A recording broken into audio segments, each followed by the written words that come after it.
ছাত্র জনতার অভ্যুত্থানে বাংলাদেশে সংগঠিত মানবাধিকার লঙ্ঘনের জাতিসংঘের তদন্ত প্রতিবেদনকে স্বাগত জানিয়েছেন আন্তর্জাতিক অপরাধ ট্রাইব্যুনালের চিফ প্রসিকিউটর মোহাম্মদ তাজুল ইসলাম। আর মানবাধিকার লঙ্ঘনের ঘটনায় সর্বোচ্চ শাস্তি যাবজ্জীবন কারাদণ্ড অথবা মৃত্যুদণ্ড হতে পারে বলে জানান সুপ্রিম কোর্টের সিনিয়র আইনজীবী মঞ্জিল মোর্শেদ। ছাত্র জনতার অভ্যুত্থান নিয়ে জাতিসংঘের তথ্যানুসন্ধান দলের প্রতিবেদনে বলা হয়েছে, শেখ হাসিনা সরকার এবং নিরাপত্তা ও গোয়েন্দা বাহিনী আওয়ামী লীগের সঙ্গে যুক্ত হয়ে সহিংস উপায়ে গুরুতর মানবাধিকার লঙ্ঘন করেছে।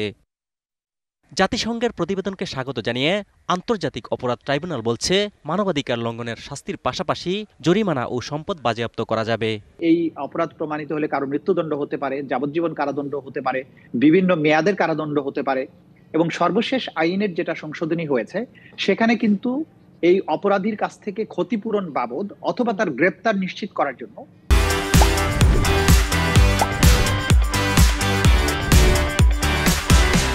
তার যে সম্পদ আছে, অ্যাসেটস আছে, সেগুলো কিন্তু কনফিসকেট করার, বাজেয়াপ্ত করার ক্ষমতাও আমাদের এই ট্রাইব্যুনালকে দেওয়া হয়েছে।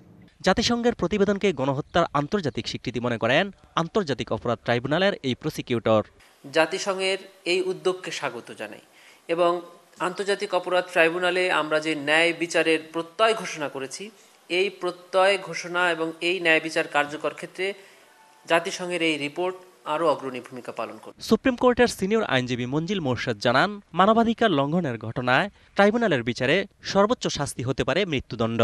শুধু কিন্তু মানবাধিকার লঙ্ঘনের কিন্তু কেসটা না, ট্রাইব্যুনালে কিন্তু কেসটার সঙ্গে অন্যান্য জিনিসগুলো জড়িত আছে। কাজে সেক্ষেত্রে সবকিছু মিলিয়ে যদি বলেন যে অভিযোগ টানা হচ্ছে, সেই অভিযোগ যদি সেই রায়ে যদি প্রমাণ করা যায় যে হ্যাঁ এই ঘটনাগুলো ঘটেছেন, তাহলে কিন্তু সেখানে সর্বোচ্চ শাস্তি বিধানও ওই আইনে আছে এবং সেটা মৃত্যুদণ্ড পর্যন্ত হতে পারে। অজিত সরকার, ডিবিসি নিউজ, ঢাকা।